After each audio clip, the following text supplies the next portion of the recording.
We have had our issues and challenges with Iran.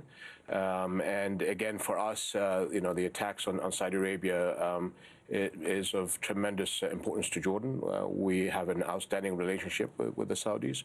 We are committed to their defense. Having said that, I think many of us over the past 6 months, if not more, have been trying to caution escalation and calm things down.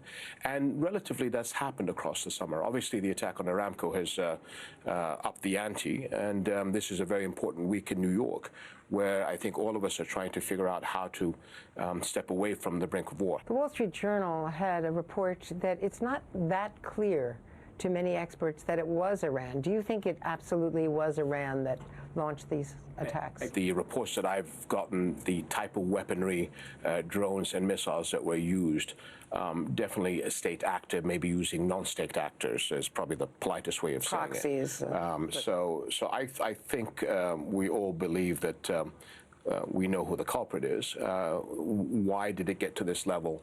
And now can we calm things down and walk away from stupidity, I guess is the way I'm describing. Do you think diplomacy is still possible? And should the President of the United States meet with President Rouhani if that could be worked out? Well, again, if you're going to meet, you want to meet to be able to achieve something. So, the President would be in a far better position than any of us to decide whether or not that's a valid way of going. I've always believed, as His late Majesty King Hussein did, that diplomacy, dialogue, reaching out to the other is the only way to go. Because what is the alternative? The alternative is violence.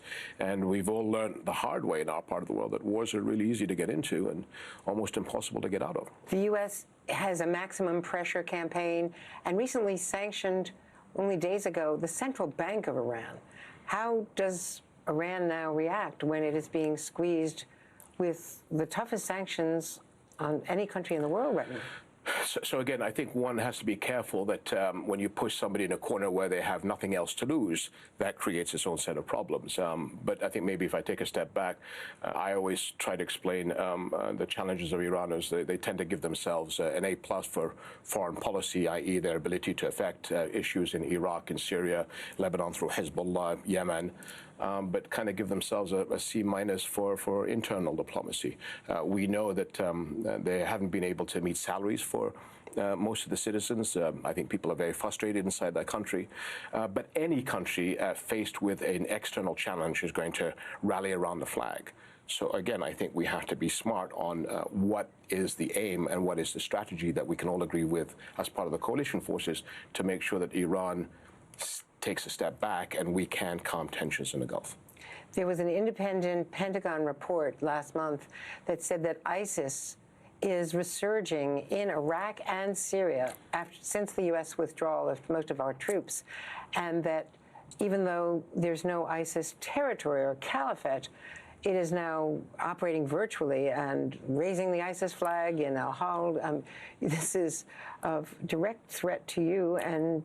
Well, I think from a security border point of view, we fought ISIS on two of our borders, Syria and Iraq, for a while. I don't see we're not worried about that, but you're absolutely right that ISIS, especially to get technical, the Syrian campaign over the past year, pushing them out of Syria into the southern Euphrates, they were being pushed into western Iraq. And this is one of the reasons why Jordan and Egypt have reached out to the Iraqis for better coordination. We've got to keep in mind that as we're dealing with the Syrian regime, and there was a major game changer today where I think we're moving to more constitutional issues to get Syria moved into the right direction. We've got to remember that there's still two stories in Syria. How do we deal with the regime and how do we move society on? But the war against terror, not only in Syria, but into western Iraq. Due to maybe a concentration on the peace process, we've seen it in the South, the vacuum that's been created there because coalition forces are no longer engaged. There has been resurgence of ISIS. We are all aware of this. We're coordinating with each other. But I think we still need to do a little bit more. And for the next 6 months, if we don't keep our eye on the ball in western Iraq and Syria, then we're just actually giving the narrative and the ability for ISIS to reestablish itself. We've had, so far, no result from the Israeli election. And it could be they have a third election if they can't form a government.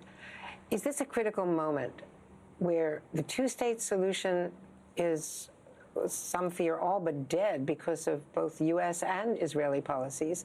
The Palestinians have been shut out of the process. Jerusalem is now the capital, no longer a negotiating point for a final solution. So where do we stand now, given how supportive the U.S. has been of Netanyahu's policies and how this has shut out the Palestinians from any role in diplomacy? I really don't think, but again, it's up to the Israelis whether they'll go for another round of elections. I think the president, obviously, of Israel has a tremendous task of seeing which government he can ask to be formed. And the second that happens, then I think all of us, and I'm saying all of us, members of our region, but the international community, will all jump on board to say, can we focus back to what most of us believe the only solution is the two-state solution? If it's a one-state solution, as you alluded to, then we're talking about an apartheid future for Israel, which I think would be a catastrophe to all of us. So we're standing by in the wings, seeing how we can help, and we just have to see what happens in the next couple of weeks. When you hear talk of Israel annexing the West Bank, what is your reaction? Well, again, I do take a pinch of salt in electioneering, but a statement like that does not help at all, because what you do is then hand over the narrative to the worst people in our neighborhood. And we that want peace, want to be able to move forward, tend to be more isolated.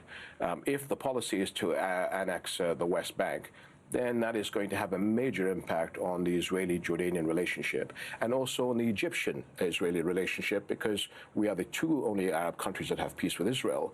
But if there's a box that's being ticked on a certain government getting everything that it wants without giving anything in return, what is the future? Where are we going to go unless we can get Israelis and Palestinians to come together, to live together, to be sort of the message for the future?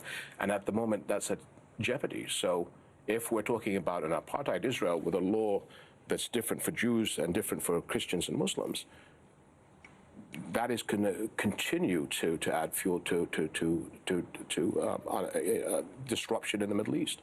And it is sort of, the mind boggles when that statement came out. Speaking of crises, the burden on Jordan, on the kingdom, of the refugees from Syria and other refugees, the burden on your economy, and the continuing of 700,000 Syrians alone, refugees in your country, is extraordinary. It's tough. It's the equivalent of 60 million Canadians coming across the border in a period of 2 or 3 years. Our second biggest city at the height of the refugee crisis was the size of Chicago, and that was the refugee camp. We have gotten 63% of what we need to look after just the Syrian refugees, and this year only about 6%. So the problem is it's been a tremendous strain on the economy of Jordan and on the Jordanian people. I think we did the right thing because these were people that were escaping violence and hatred. But it's been immensely tough. We're working with the IMF and the World Bank to slowly bring Jordan back into some breathing space and try to create growth. But it's been an immense challenge for us to be able to do that.